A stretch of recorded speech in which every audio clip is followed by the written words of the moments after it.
Welcome to Reading the Green. My name is Mike.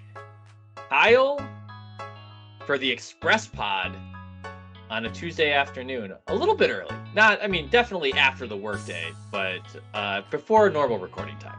Express Pod, right off workday. We'll see where the brain's at here, but we're going to make it a good one.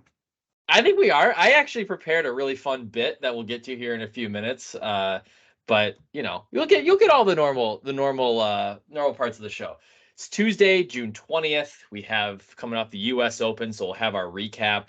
We'll talk about the Travelers Championship preview and a few other things. My office was closed yesterday, and so I'm all out of sorts. Like, this feels like a Monday for me, but here we are, already into podcast mode, and it's got me a little excited. Kyle, why don't we just start with since we're off the clock, was that a Fair State Pills?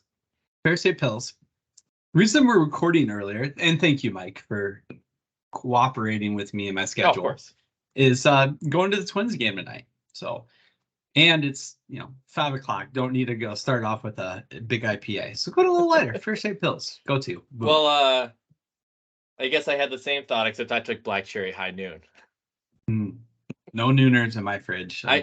I gotta roll over to 2-year-old T-ball here in a little bit, so I gotta loosen up a little bit.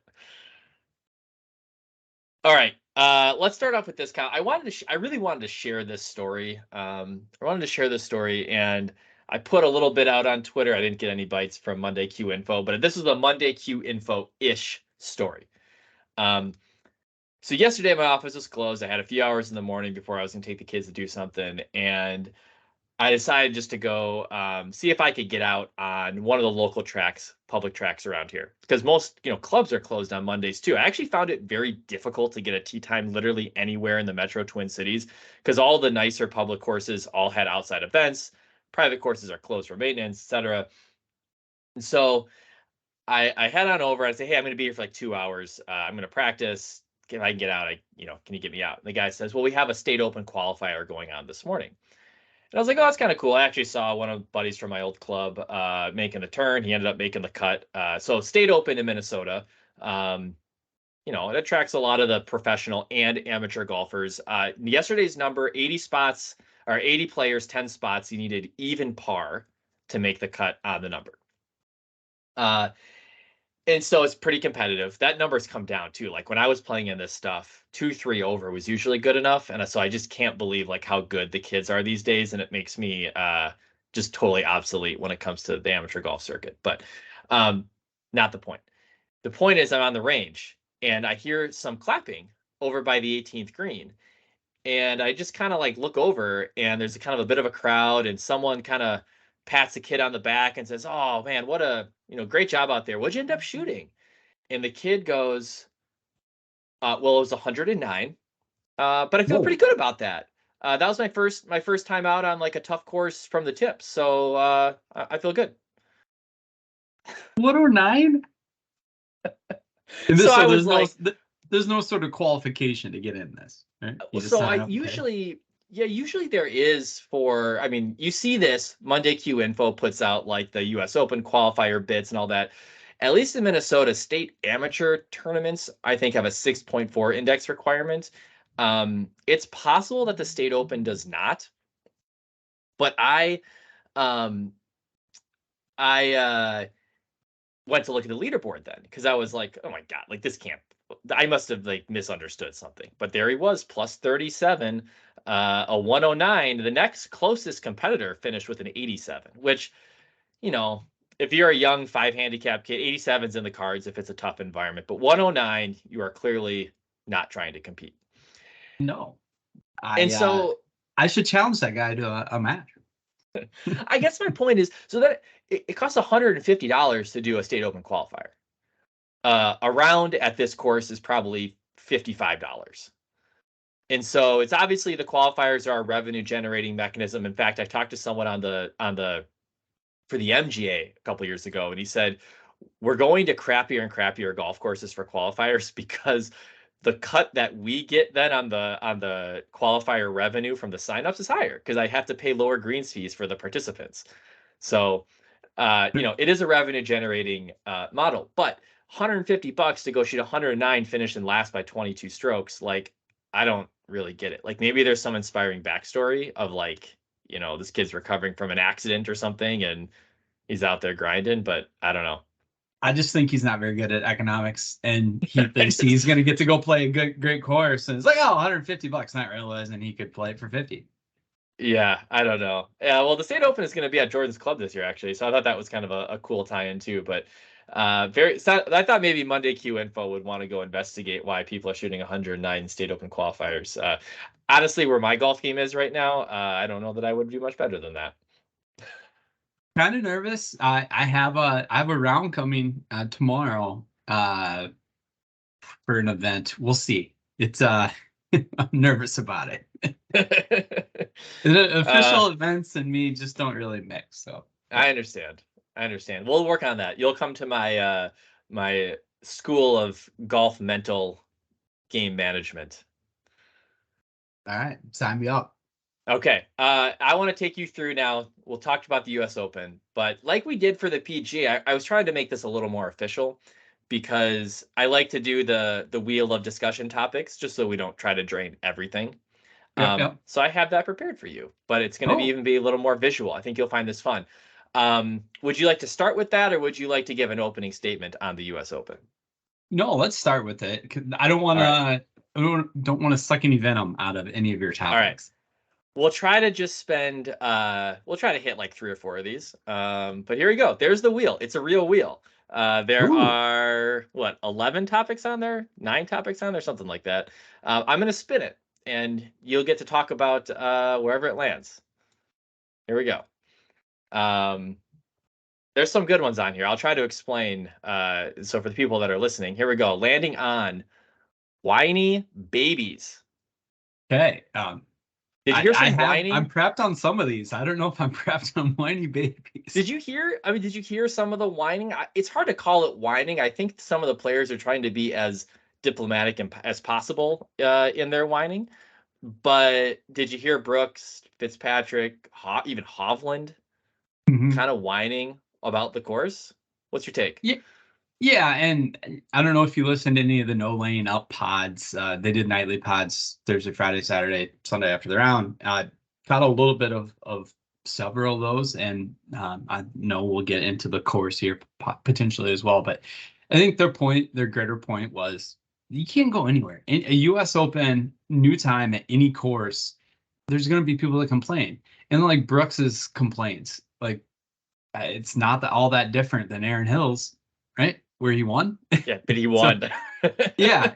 So like, why does he like that course and not here? Like Mitt mentions blind tee shots and stuff. Well, you had those there too. So I think it's natural guys further down the leaderboard just find their nitpicky excuses about the course. I think the one thing that was the most valid, I think, of the feedback of player criticism was Ricky and Wyndham Clark on Saturday making a comment. And don't get me wrong, I loved it from a viewership standpoint, but that they finished like at dusk. I mean, it was 10 o'clock here when they finished. Yep. It still had to be pretty dang dark out there. Yeah, it is. That's just always going to be the case. It's not the guys that are winning that are going to complain about the golf course because they're navigating it just fine. I just thought it was interesting. Fitz and Hovland specifically didn't seem like guys that would make those comments, but you're right. You can't please everybody, and it's not like they got to come back and play here every single year. So why not just? I know it's their livelihood, but embrace it for what it is and try to have a little fun. Maybe the result would have been different. I agree. I think I could go more, but let's spin it again because we're gonna spin again. Maybe there's a tie-in. It could be. We'll see. There's a couple on here on the course. Ricky and Rory? Never the bride, always the bridesmaid, never the bride. Not really for Rory. That's just the last 9 years. But Ricky, what do you think? I mean, for either of these guys, I kind of had framed this one up for Ricky, but like, let's start with Ricky. How do you leave the weekend? Are you a Ricky fan? Are you still a Ricky fan? Was this good for him? Bad for him? I was really pulling for him. I mean, it would have been beneficial from a DFS perspective, but then it's just good to see him back and I see a guy that's went through the struggles that he did, get back to where his game has been lately. I mean, he's been great. So I think it's for him, it's just refreshing to see him get back there, is my opinion. Rory obviously has to answer this question every single time he tees it up in a major, when he's going to win another one. Does he have to win another one? Is his career a failure if he doesn't? I think it would be very beneficial for him to do so, and I think he will. I mean, just look at what he's been doing. You go back to the 2022 Masters, and granted, he closed with a flourish that day, but second, eighth, fifth, third, put at the Masters this year, seventh, second, the last 2 years of majors. That's just, it's nuts. It's coming. He's gonna get the breaks. I think the big thing is he just hasn't gone out and closed on a Sunday. He hasn't imploded. It's not like he's It was giving it there away. today. What He just he started one back, right? They both I don't remember where he finished, but he would have had to shoot 68 to get to -11. That was doable. Well, yeah, but that's what he's just hasn't gone and grabbed it. It's not like he's has a 3-shot lead and giving it away. He hasn't had that closing round in him. It's coming. He'll get there. I thought that Kevin Van Valkenburg's piece on no laying up his write up on Ricky and sort of just the guy that he is really really cemented Ricky as it's okay. If he's the bridesmaid forever and he never gets married, I think we can all be okay with that. Last piece on Rory. This past event, he gained 4.2 strokes to the field total. That's the best he's ever done, not winning an event, not winning a major. Game's there. It's coming. A lot of people will say it's coming in a month. All right. We'll try to get two more in here. I like Yeah, this. you like that. There you go. Here we go. Here we go, Kyle. LACC, the golf course. I think it got way too much hate overall. I won't. Are we spinning again after this one? We'll do one more. Yeah. Okay. So we won't hit on the scoring as much. All right, we'll just if we land on the scoring, we'll hit it. I'm gonna time in. But I think the scoring overall, like, yeah, you had your 62s, the 8s, the twin 8s the first day. It is a par 70, so it's a little different. But it scored easy that first day. And I think the USGA, those goals have changed in how they set up US Open courses. There's been a change in the guard the last 3 years, that's known. I don't think they care about the score. They want it to be a true test. And a lot of the feedback, even from the guys that complained, said it was a test. Maybe it just didn't fit the kind of test they like to do. So I think overall, I think it held up. I think a lot of the issues with the tournament were not associated with the course itself. Maybe the membership course, maybe the USGA, and I think they could have done more to even set it up harder if they wanted to. My biggest complaints were a couple of the holes, and especially like number 3. It's just not set up for the modern game anymore. How they all end up in the same funneled to the same spot for almost, I think 90% of drives ended up there. There's a little bit on that on 8, but I like that you had to work it one way off of 8, off the tee, work it the other way, and you saw a lot of guys overcook it and get in trouble, even though it was a pretty easy hole. I know 18 got a lot of airplay. It's a wide green. But I didn't like 18 that much. To be perfectly honest, I didn't like the 60-yard wide fairway. It took a lot of drama out of 18. And this is what's funny. So on Sunday night, my daughter was like just super into the tournament all weekend. It's awesome. And so I'm trying to like get her to bed with like 3 holes to go, because it's already like way past her bedtime, and I'm just trying to get her to bed. And I go to put her in her room, and Wyndham is hitting his drive on 18, and my wife just goes, "Oh my God, Mike!"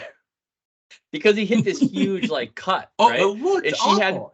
She hadn't been watching, so all she sees is like this 40-yard slice on like the top tracer. And I just shout from the bedroom, like, the fairway's 60 yards wide, he's probably fine. Yeah. Well, I think No Laying Up actually talked about it, but the USGA, because of player feedback, I guess, I don't know if there was a panel before or whatever, they actually made that uh, fairway wider. They took out rough on the left side. Not that it would have mattered on Clark's shot there, but yeah, I mean, you have wide fairways. I think a Yeah. little bit of that is a little bit overplayed. It would be great to have a finishing hole with a little bit more tee to it, but 17 was great. That was hard. So Yeah. I All right, let's I spin. Let's spin enjoyed. one more time. Yeah, I enjoyed while it's spinning. I enjoyed watching it. Do I need to see an event next year there? No, I think it's nice to have a little change up. Here we get the -10 winning score. Do you want to continue on that, or do you want me to try spinning one more time? No, we can. I think this was a good place to put a ball on it. Okay. All right. Yeah, I think that's a perfectly reasonable finishing score. It played plenty hard on Saturday, and I think they could have made it harder on Sunday if they wanted to. They watered it overnight. The marine layer came in. There were some good pens, but at the same time, it's not like they were just out there set to destroy these guys. Yeah. Yeah, I all of the above. I think I'm good on LACC for a while. You have till 2039 to miss it. So you will get a chance again in 16 years. But some other topics that we passed over: Scotty's putter, the marine layer. We heard a lot about that. The vibe at LACC sounds awful. The 6th and 15th holes, maybe did they live up? Did they not live up? I don't know. There's gonna be some debate there. And Wyndham Clark, certainly got to know him a little bit. He was on Good Morning America or the Today Show or something this morning. So I don't know. Jury's out on whether or not I'm going to be a big Wyndham fan. Okay, Kyle. Last thoughts on the Open. Yep. Before you go into, well, actually, here you go into the model as you want, and then I'll tie that into my last thought. All right. All right. So we get actually, you know what? Yeah, let's just do the RTG housekeeping pieces here on the US Open. The listener league was a good one. We had a lot of folks in the listener league this week. Truffle Shuffle comes out on top. D Moss 62 in second, and Chespin, the magazine, finished in third. I know Chespin had a 6 of 6. I'm not sure the other guys did. There wasn't a lot of 6 of 6 in the RTG listener league, so that made it a little bit of drama through the weekend. Overall, Kyle, I thought the model was pretty good. We were texting a little bit. The numbers were good enough. I think the issue was you and I got on different sides of the kind of the upper crust fade. And so I was on the right side of it. I ended up having a pretty good week. You were on the wrong side of it, a la Spieth, Rose, and that burned you. That's the difference right there. Yeah, and Adam Scott. Basically, if you just crushed the model last week but ignored the 3 guys I talked about on the pod, you did really well. And I think we feel free to do that again. Yeah. We saw through some of the noise with JT being in our near the top of the power index, but we knew that was because for some reason Mike McClure, our top expert of the year so far, was all over JT last week, and that when no other consensus is there, you just know that's a red herring. Yeah, and he was right. The one thing that was very interesting about the model last week, the optimal lineup was Wyndham Clark, Ricky, Rory, Tommy Fleetwood, Cam Smith, and Tom Kim. It is very conceivable you could have built that lineup up till Tom Kim just hammering the top of the model. I mean, mention share perspective, that's 25, 38, 56, 22, and 18%. A pivot to Tom Kim could have been Bryson. I don't know who told you to not play him. And Sahith Theegala, and you're only giving up a couple points. So, yeah, you might not have won the Millie, but there was a lineup in there. Neither of us landed on it, but there was a lineup in there using our model that would have won you lots of money.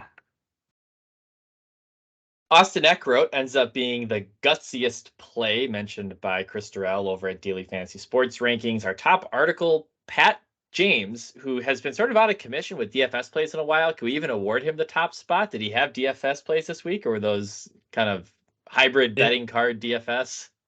It is. Yeah, he doesn't do the pod anymore, so it's a little hard. You got to take his betting card, and he does have an article on BetSpert, so we'll give him a shout out for that.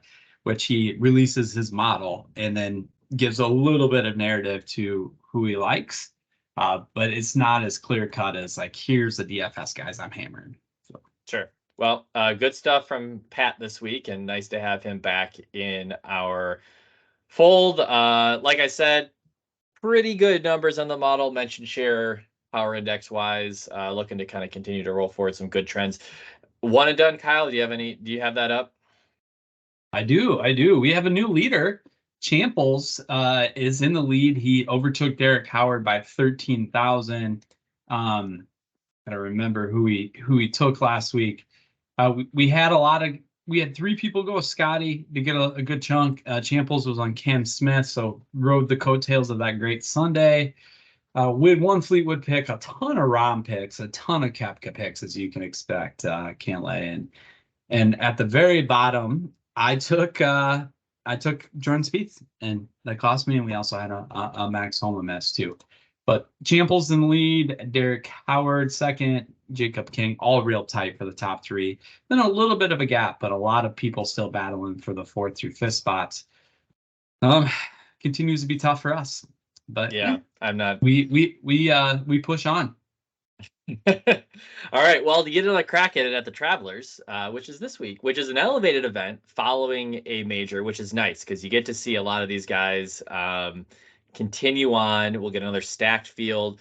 It sounds like it's a lot like the Colonial, in which it's just a really great event to go play in. And so a lot of guys, even despite it being an elevated event, probably would have been out there anyways because they just like to be out there. And so we get TPC River Highlands, which we have a ton of course history at, in Cromwell, Connecticut. Last year, Xander won, right? If we remember, this is where Sahith, right or wrong, bladed that ball in a bunker that he maybe should have done something different. Ends up doubling 18 to give Xander the win. But so I think with a big field like this, produces some drama. I don't think we're going to get Dustin Johnson, minus 30 winning by 11. So that's nice to have a little bit of competition here. So, general strategy, Kyle. What are your thoughts on TPC River Highlands? I'd say it's a little different this week. Course is very short. I think I heard, at least from a scorecard standpoint, that it'll play as the second shortest course we see on tour this year outside of Bermuda. Wedges are very important, but there's also a lot of paths to victory. You mentioned DJ, but Ches Reeves won here. Bubba loved this place. Harris English was one. Xander. So you get a little bit of everything. You got bombers, you got short hitters, you got pinpoint accuracy guys. So I think you can find a lot of passive victory. And it being an elevated field, it's a little different than we've seen in the past. So like we've talked about a couple other times, I think I would pick a lane and try to ride that lane and stick with it from a narrative standpoint. Not to spoil any of your plays of the week, but do you typically see players that are short in stature do well on a short course like this, a la probably the shortest guy at the top of the model, Brian Harman? We don't have Jordan on to talk about Brian Harman. What are we going to do? He owns 4 top 10s in the last 5 years here. All right, why don't you dig in? Why don't you dig into the model and we'll talk about a couple, highlight a few plays. Yeah, so we're at the top of the model, and this name might be surprising to some, but if you've been listening to any content this week, it won't surprise you. Russell Henley is coming in. He's 7,800 salary, but he's at 69% so far, and our MPI loves him. And this is a good segue. We're going to talk a little betting a little earlier than normal. So I went to bet Russell Henley on Monday morning because he first was released on DK at 70-1. And granted, we've talked about on this pod before, it takes a little bit of travel for us to get to where we can bet. By the time I got there, he was down to 35-1. Below the likes of a lot of, well, below GAT, Max Homa, a lot of other names you would think would be at lower odds. So I'm kind of struggling with this. If you think the guy's going to win, and I really like Russell Henley this week, but he's won twice on the PGA Tour. He won last fall. So he certainly has shown he can win. But I really have a hard time pulling the trigger at 35-1. You can have Decky at 45. You have Ricky at 45. You can have Max at 50. I mean, Justin Thomas up to 65. You have Sung Jae. Is that just too? What do you think, Mike? Is it First of do you worry about being 35 and missing half the number everyone else got? well, you're not playing against everybody else in this. This isn't like there's leverage in True. ownership. Very You true. are playing for your own wallet here, and whatever number you need to fit your strategy is all you should care about. What are the sports books doing? Why is he opening at 70 if he's going to be 35 2 hours later? Is that a mistake? I mean, because I'm looking at Russell Henley as the exact same thing I said last week about Russell was he had 6 top 20s in his last 7 events. Now he has 7 top 20s in his last 8 events. And he gained a stroke and a half on approach. He gained 2.5 overall. He had another great week. So I'm like, why didn't he open at 40 to 1? Like, that's probably where he should have been. I agree. Well, I think he probably should have been 45 to 50. I agree. And he just got absolutely hammered. I think every tout we follow is on it. Well, I guess I would not be worried about taking him at 35 to 1, because I think there's no reason to think he won't finish in the top 20 again this week, just given kind of where his game is at. And so you got to decide, like, again, you're not playing against other guys. Doesn't matter how much money they wink. I think it's still valid.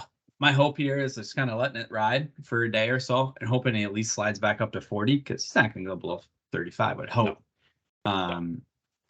So yeah, but he leads the way at the top of the model. So like I said, a lot of the touts are on him this week. Right behind him is Mark Hubbard, 50% mention share at 6,900. So some great salary savings up here so far. 47 on that mention power index so far.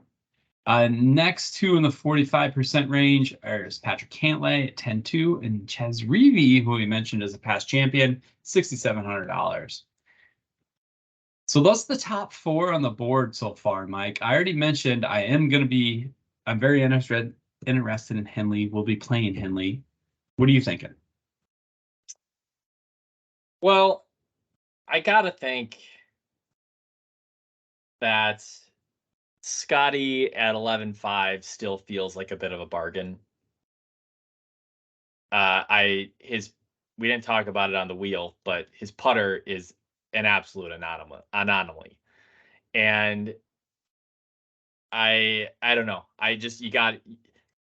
It's more likely that putter is going to catch up. He's going to have an even putting week and dust the field than it is that he's going to go the other direction on his ball striking. And so I look at liking Scotty up top, probably going to be a GPP play for me. And then I'm sure this will be a very, very popular combination, so I probably won't do this in a large contest. But then dropping down to Vic. I mean, Vic, our second guy in on the power index, 9,900, so sub 10K for Vic. Again, showing excellent form. Had another decent week last week, not amazing, but a decent week. So I would look at Vic next, and then I was trying to look at value plays, and you know that I like to follow Len Hochberg and his value play. So he likes Mark Hubbard this week at 6,900. So he's one guy that I will look at. Obviously, some Chez Reavie love. I might be off Chez though. I know he's got the win here, playing very well. 6,700, but probably going to fall somewhere near the bottom of our power index, just given a number of other value contributors that are on him. And then I talked about my guy, Brian Harmon. 4 top 5s on this golf course in the last 5 years, plus a missed cut. 7,500 feels pretty good for that type of course history. We'll see where the ownership charts out for Brian Harmon, but I don't mind him at that price in a few lineups. Good stuff there. So Chez Reavie has a dub here, and he was 8th last year. Brian Harmon was 8th here last year as well. So I think like I said, I really like course history this week. There's a lot of good stuff to go do. I also do like Mark Hubbard. He was going to be the second one I highlight. So I'm with you there. And then I wanted just to talk about this range a little bit because it's somewhere I'm going to keep my eye on closely as we go through the next 24 hours. But you have Tom Kim, 8,100, Adam Scott, 7,900, and Denny McCarthy, 7,600, all right around 19% mention share so far. The NPI likes Scott McCarthy a lot more than Tom Kim. I think Kim's going to get a lot of looks at 8,100 at that price point, given how he finished last week. And Denny, we've talked about him a lot last week. He's been playing well, and especially if it's a course we want to focus on that, the wedge putting combination, he could certainly pop. But I'm intrigued both of those guys from a cash perspective. But I think the one pivot in that area might be Adam Scott. He burned a lot of people, me included, last week. But I still think it's a good course that could fit a setup for him here. And so far, the model's liking it.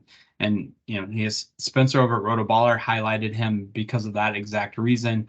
I think might get a little bit of a break, so somewhere to go in a GPP style contest. And Lee Aldrich over at Fanshare is mentioning him as well.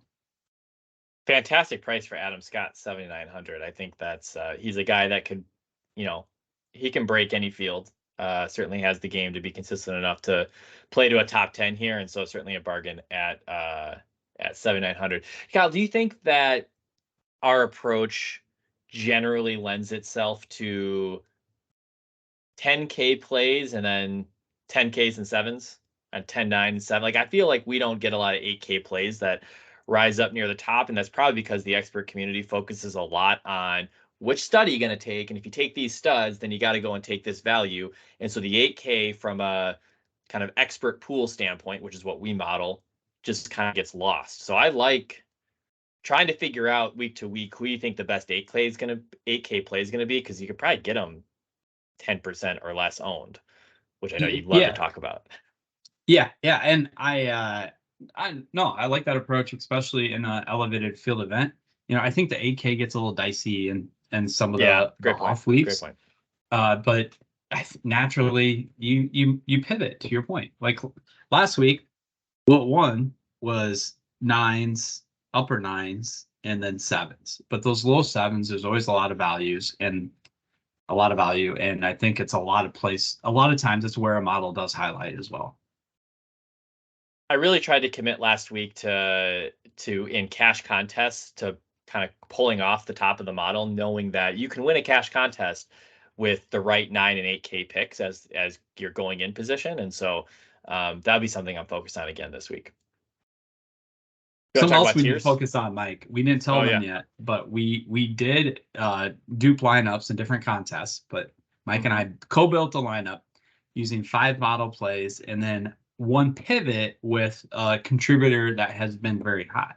And it worked really well for both of us. It was my best lineup of the week. So I think we need to keep doing that going forward. Maybe we'll highlight I really like that, Kyle. So we did a single entry, medium-sized, small to medium-sized GPPs, but different ones, so we didn't compete with each other. I like that. And we probably should pull up exactly who that was. Sam Bennett was the pivot, and I guess that was my contribution. You picked the rest of it.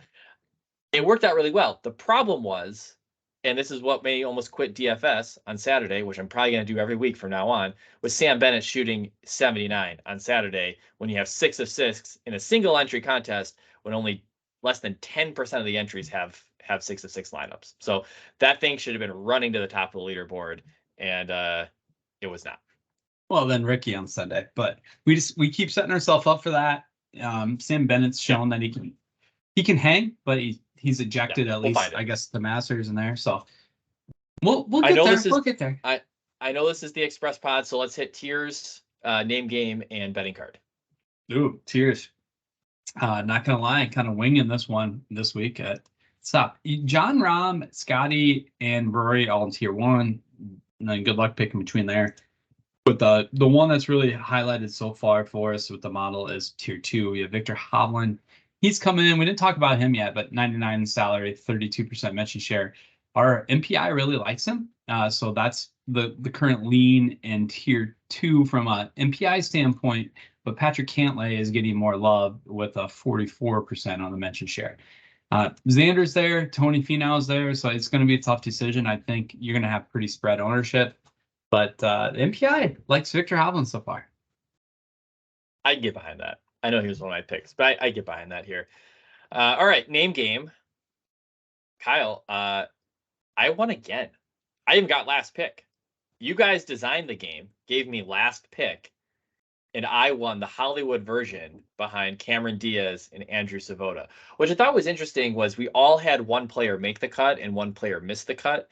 It's just that mine missed the cut a lot better, and my player that made the cut finished, top 5. So, well, and mine that made the cut was not my stud. It was the cheapie. Yeah. And You're right, Sam you Bennett, the aforementioned Yeah, Sam Bennett. And but the highest scoring, so you only had the third highest scoring player, but yes, Ben Carr getting 38 points for you is big. Right. Actually, I think you got that wrong. Hang on. Maybe I misspoke, but I Oh, hope that I no. wrote this Sorry, right I on the looked at sheet. it wrong. Ben Carr almost got it done for the listeners, but yeah, you had the highest Yes. in Cam Smith. Sorry, my Yes. bad. I can't read. Okay.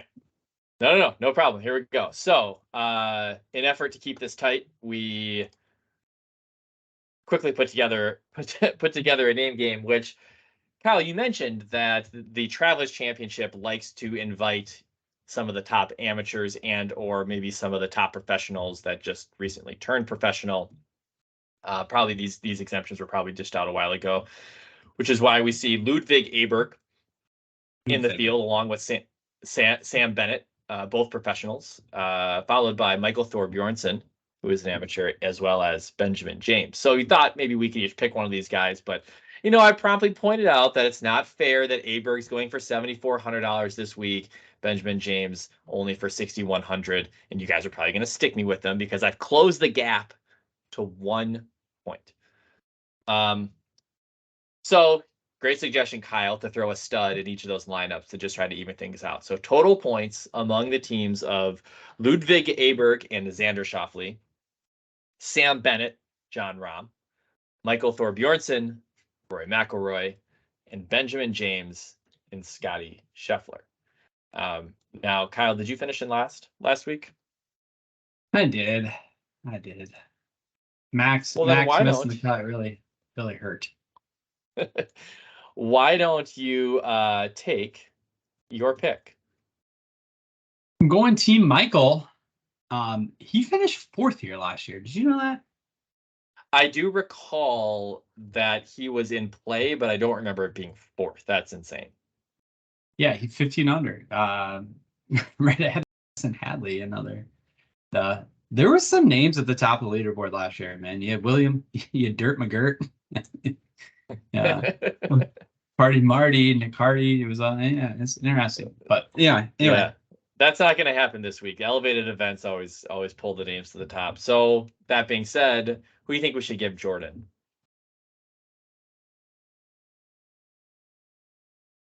We probably need to give him Ludwig. That's what I was thinking. That's where he would go. I also feel like the right thing to do would be to give the listeners Scotty and Benjamin James. Yep. Okay. And I'll take Rahm and Bennett. That's pretty good for you. Again, Jordan's gonna listen back and be like, that's just Mike, puppeteering this thing again. But I think so. I got Rory. Is that right? That is right. Yep. I just think Scotty's got the most upside. I think Yeah. that would not be fair to take him last. So there you go, Kyle. It sounds like we talked it out a little bit, but it sounds like you're going to bet on the Travelers Championship after all. Yes. So far I'm in on Siwoo Kim. Got him at 65. The market's really moving this week. That's a lot more than I would say normal weeks in that 65, 70, 80, 100 range even. So I got Siwoo at 65, top 20 first round leader. I took Mark Hubbard, got him at 200. Really excited about that. Not gonna lie. That's pretty good. Top 20 first round leader, and then haven't not pulled the trigger on Henley yet.